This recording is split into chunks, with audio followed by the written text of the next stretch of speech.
Shalom, Kal Halal, Wahawa, La Yahweh, Bahasham Yahweh Shai, Bahasham Rachak Wadash, the abundance to the elder apostles, the great millstone, rule well, who have taught us his knowledge. Salutations to you fellow laborers out there doing the work of truth, sincerity. Shalom to you. Shalom to the few that believe as well.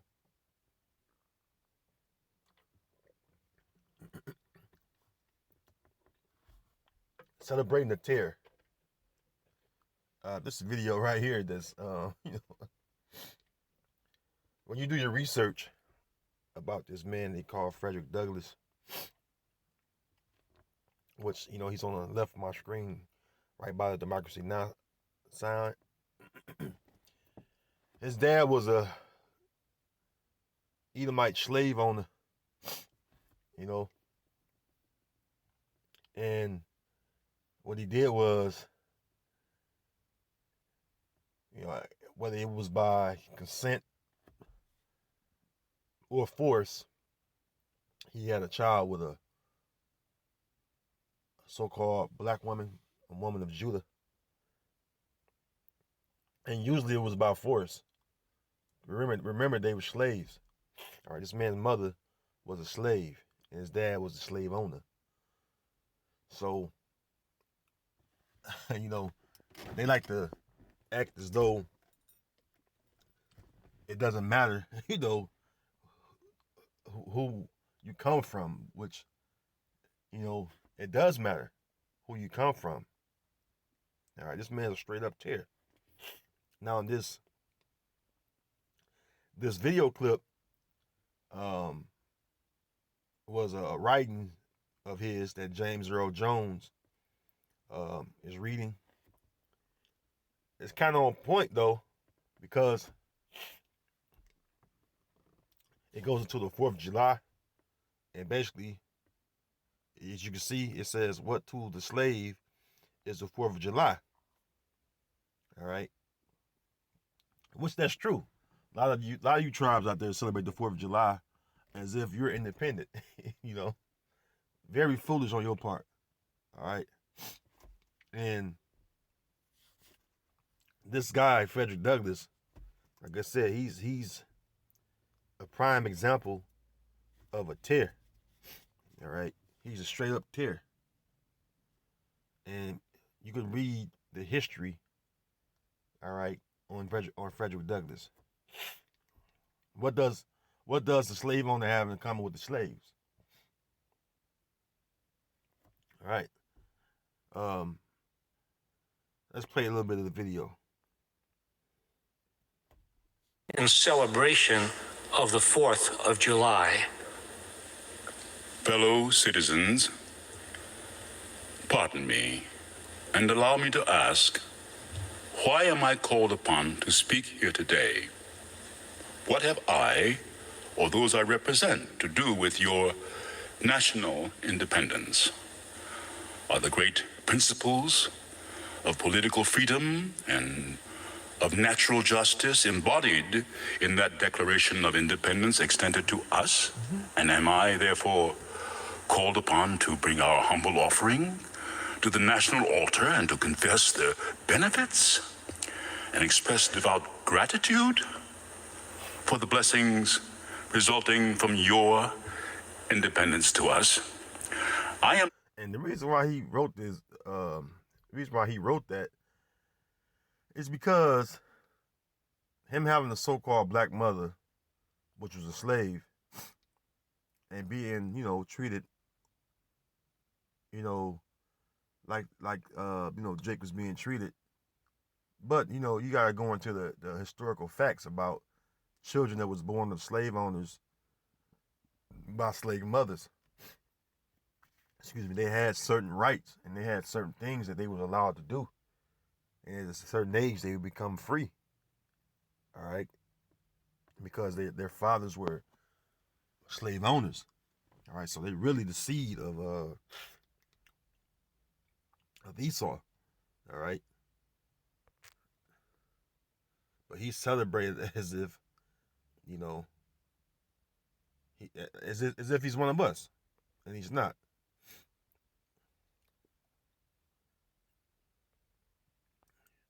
Let's go to tares and wheat.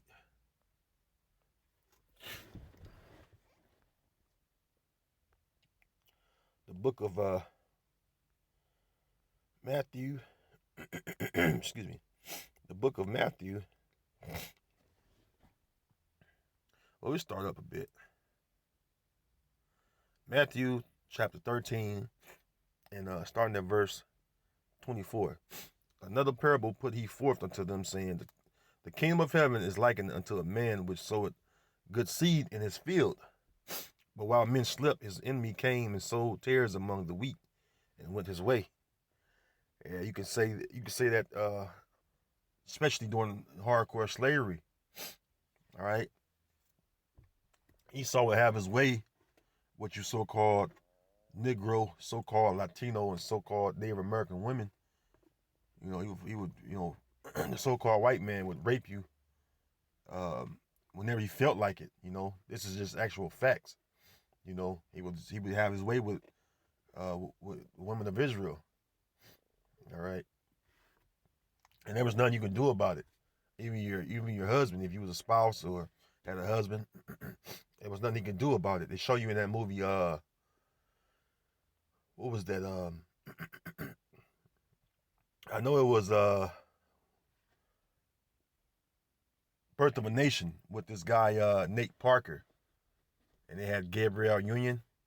She played the woman, the slave woman, that the slave master had a visitor come, and he wanted a bed wench, and he went out there and grabbed the bed wench. He seen one that was fair looking, and it was a man's wife, and you see in that movie where basically it was because it's based on a true story, by the way. That movie, that was actually a great movie, even though it wasn't supported by you sellout Negroes. You know, it showed you in that movie how Jake had to deal with that. And it's really sad to see, but it actually happened. It was the movie is based on a true story, so it was true events taking place, and they really didn't show you the harshness of it. You know, they didn't really show you the harshness of it, like when he requested, the woman that played by Gabrielle Union to be his bed wench. Usually they would, go out there to snatch her up by the hair or whatever, force her to come. And, it would be met with force or rebellion, And then sometimes, you probably had instances where she just went on and, comply because they knew the terror, all right, that Esau would bring or put upon them for resisting. All right. And there was no condoms being used back then. So, Esau ejaculate into a woman of Israel, and she get pregnant. But that go back to Esau, though, that seed, all right, that was put into that woman. All right. It says, verse 25, but while men slept, his enemy came and sowed tares among the wheat and went his way. But when the blade was sprung up and brought forth fruit, then appeared the tares also. It says, so the servants of the householder came and said unto him, Sir, didst not thou sow good seed in thy field? From whence then hath it tares? He said unto them, An enemy had done this. The servant said unto him, Wilt thou then that we go and gather them up? But he said, Nay, lest while ye gather up the tares, ye root up also the wheat with them. Let both grow together until the harvest. And in the time of harvest, I will say to the reapers, Gather ye together first the tares, and bind them in bundles to burn them, but gather the wheat into my barn. Right, and this is something that that has happened, as far as like the tares and the wheat, they're grown together. Right now, you have tares, which are seed of the wicked one. All right, which is Esau, Edom, the so-called white man that's among our people, and also you have our seed among Esau, that because in reverse, you had where the slave owner's wife, she like those big strong Jake males, all right, the big strong Israelite men, and she want to, go out there and have her way with him, get popped by him. All right, and and Jake, seed was in them, so those children are Israelites. All right, excuse me, excuse me. So no, the Lord said, "Let the tares and wheat grow together." All right, and when you go down, right, you're gonna scroll down, gonna jump down to about verse um let me see. Let's go down to verse 34.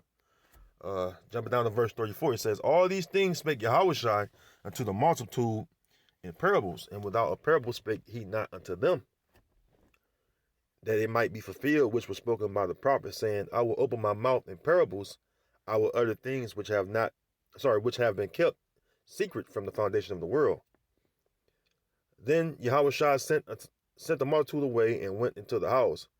And his disciples came unto him, saying, Declare unto us the parable of the tares of the field." This is when Yahushua actually break it down to his disciples. And this is why let me say this. We always say it's not all about color. Excuse me, because you have, as the elder apostles coined it years ago, chocolate Edomites. You have chocolate Edomites, and you have so-called white Israelites. All right, meaning what?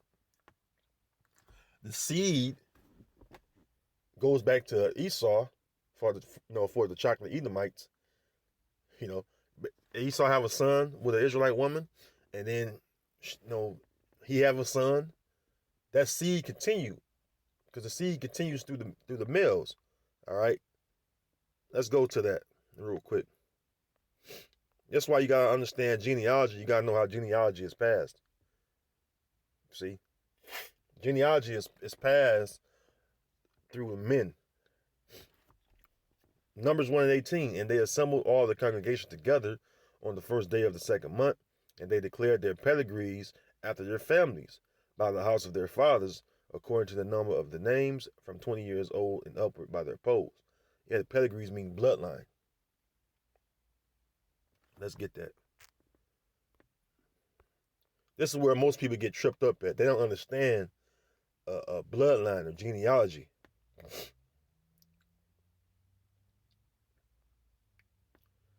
All right.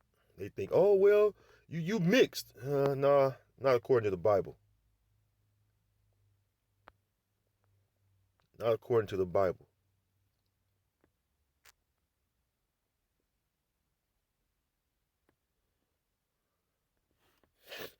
And we have to search pedigree so we get a definition of that word. Uh-oh.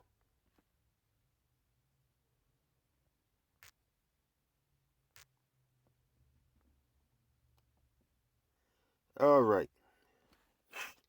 Pedigree meaning the record of descent of an animal showing it to be purebred, which not just an animal. That's got to do with man and beast. The recorded ancestry, especially upper class ancestry.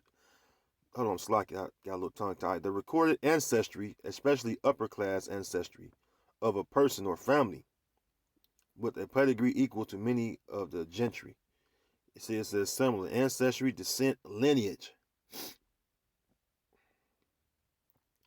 Genealogy, family tree, extraction, uh, derivation, origin, heritage, parentage, paternity,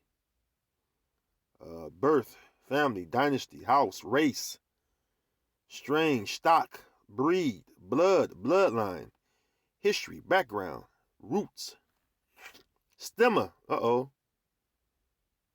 Hey, stemma. That links up with sperm. So you got the gist of that. Let's go back to the scriptures.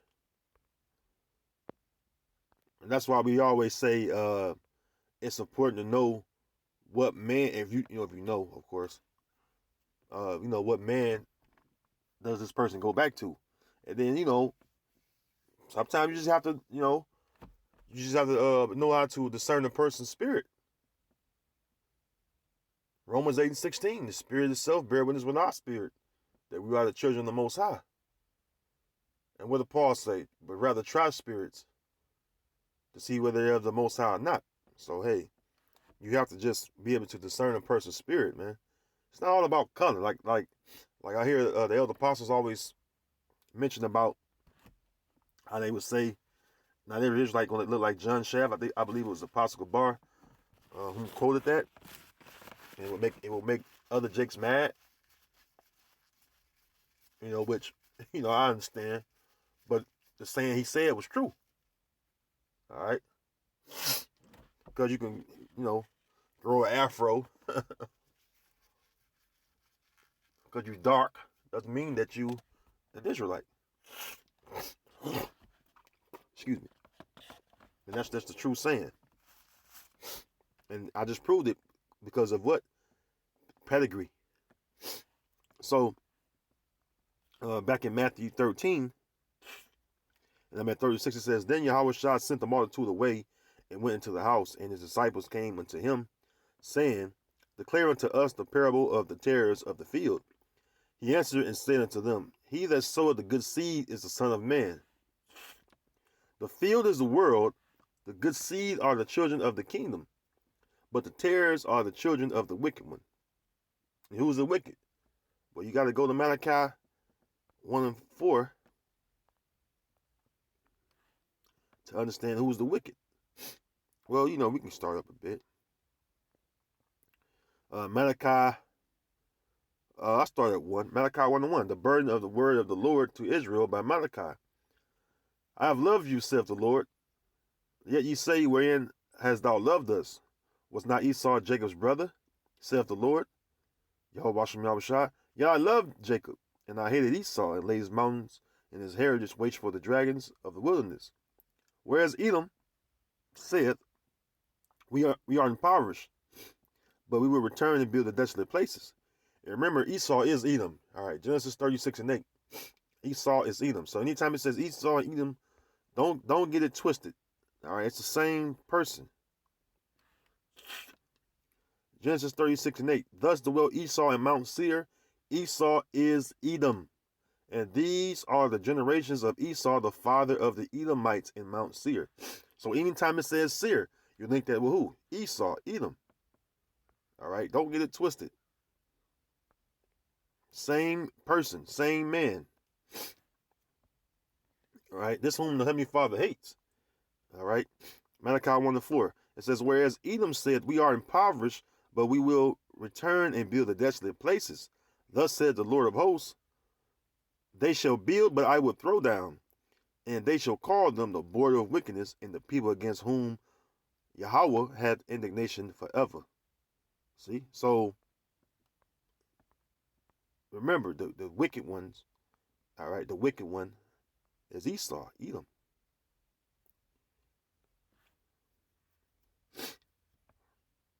Back in Matthew 13:37, he answered and said to them, He that soweth the good seed is the Son of Man. The field is the world, the good seed are the children of the kingdom, but the tares are the children of the wicked one, Esau, Edom. The enemy that sowed them is the devil. So Esau, you're a devil. All right, which we know you to be a devil, man. Through all your history, you've proven to be the devil. All right, the enemy that sowed them is the devil. The harvest is the end of the world, and the reapers are the angels. As therefore the tares are gathered and burned in the fire, so shall it be in the end of this world.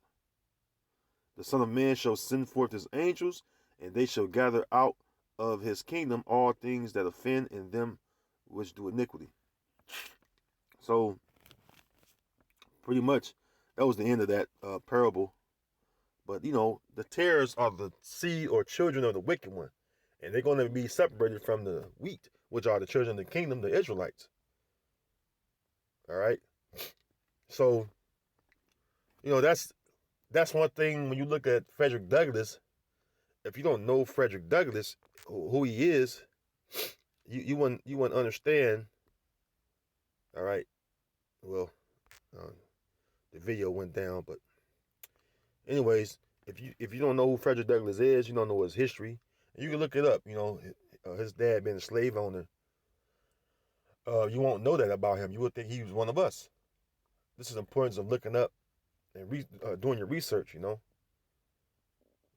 so, if he sowed seed, his seed among more women of Israel, no matter how far along the line, it goes, the Lord knows who they are. The Lord knows. The Lord and the angels know who are Israelites and who are Edomites, and there's going to be a separation. All right, and the tares, which are the children of Esau, are going to be burned in the fire. All right, the fire from the destruction of Babylon the Great, which is so-called America, and ultimately Obadiah 18 is going to take place after they served a 1,000-year slavery sentence. All right. So with that, I want to say, Lord, whether you are edified in the spirit, and until next time, I want to say to you, Akim and Akwaf, Shalom.